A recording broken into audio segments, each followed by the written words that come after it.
Bismillahirrahmanirrahim. Assalamu alaikum. This is Myra Amjad. Welcome to the class of mathematics.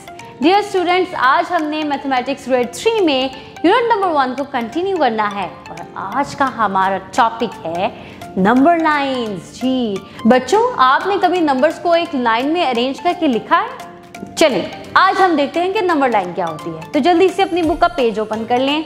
जी तो बच्चों ये देखिए, यहाँ पे ये स्टूडेंट कहता है कि हम किस तरह से नंबर लाइन में नंबर्स को रिप्रेजेंट कर सकते हैं। So we can represent numbers on a number line in such a way that the distance between each number is the same.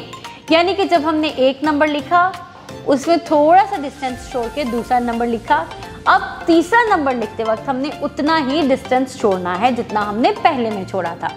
अब देखिए, यानी कि when we represent numbers on a straight line with equal intervals, it is called a number line. Look at the number line given below. आप देखें कि 1 से लेकर 20 तक हर नंबर में एक जितना ही डिस्टेंस छोड़ा गया है। The distance between each number is 1, यानी कि 1 के बाद 2 है, तो ऐसा नहीं है कि 2 के बाद 4 आए। No, 2 के बाद 3 है। सेम डिस्टेंस के बाद नंबर को रिपीट करना नंबर लाइन कहलाता है।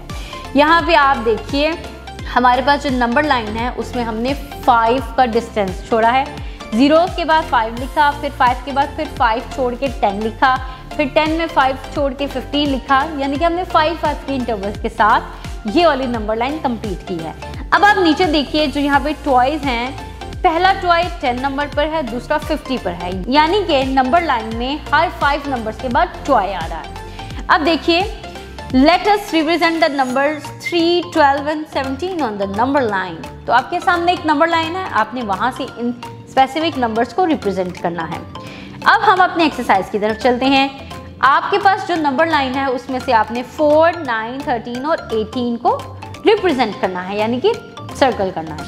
Now on the next page, question number 2, draw a number line and represent numbers 1 to 10 on 8.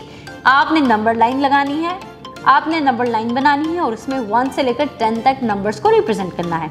याद रहे कि उसके अंदर जो डिस्टेंस है वो सेम होना चाहिए। Now right the missing numbers. आपके सामने एक नंबर लाइन है जिसमें कुछ नंबर्स मिसिंग है, तो आपने इन नंबर्स का इंटरवल देखना है और उस इंटरवल के हिसाब से जो नंबर यहाँ मिस है वो आपने लिखना है। जैसे आप देखिए 5 है, 10 है, 15 है, यानी कि 5 के इंटरवल के बाद नंबर्स आ रहे हैं। तो 15 के बाद क्या आएगा? 20 के बाद फिर 25, 30 और फिर 30 के बाद 35 आएगा। अच्छा बच्चों, क्वेश्चन नंबर 4 पे देखते हैं।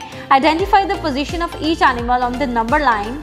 Remember 1 unit is equals to 1 metre. अब देखें कि हमारे पास जो पांडा है वो 20 मीटर्स पर है, फिर हमारा जो बियर है वो 50 मीटर्स पर है, जो हमारा नेक्स्ट एनिमल है वो 80 मीटर्स पर है और लास्ट में जो 100 मीटर्स पर है वो हमारा मंकी है।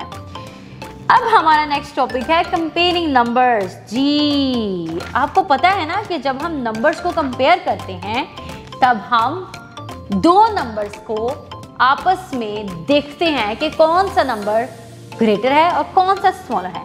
Comparing two numbers means to find out which number is greater, which number is smaller or if the numbers are equal.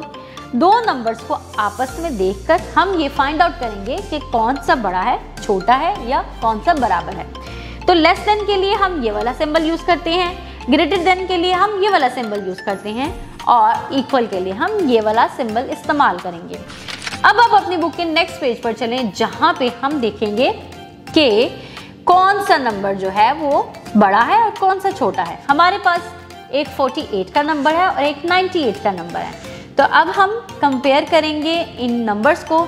जब हमने नंबर्स को कंपेयर करना है तो सबसे पहले उसका पहला डिजिट कंपेयर करना है। 2 डिजिट नंबर में हम पहले टेंस को कंपेयर कर लेंगे, यानी कि 4 और 9। अब आप जानते हैं कि 4 छोटा है, 9 बड़ा है, तो आप यहाँ पर कह सकते हैं कि 48 इज लेस देन 98।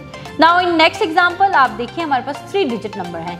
जब हमारे पास 3 डिजिट नंबर होते हैं तब भी हम कंपेयर करने के लिए सबसे पहले उसका पहला डिजिट देखते हैं, यानी कि हंड्रेड्स।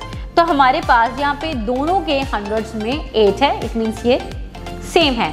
जब हम हंड्रेड्स को कंपेयर कर लेते हैं तब हम टेंस की तरफ चलते हैं। तो पहले में टेंस जो है वो 5 है और दूसरे में टेंस है 3। इट मीन्स कि हमारा पहला नंबर ग्रेटर है, यानी कि 856 is greater than 839।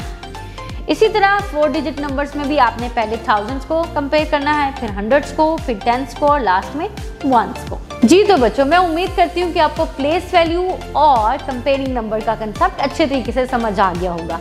Next lesson में हम नेक्स्ट टॉपिक के साथ सामने आएंगे। Till then take good care of yourself. अल्लाह हाफिज।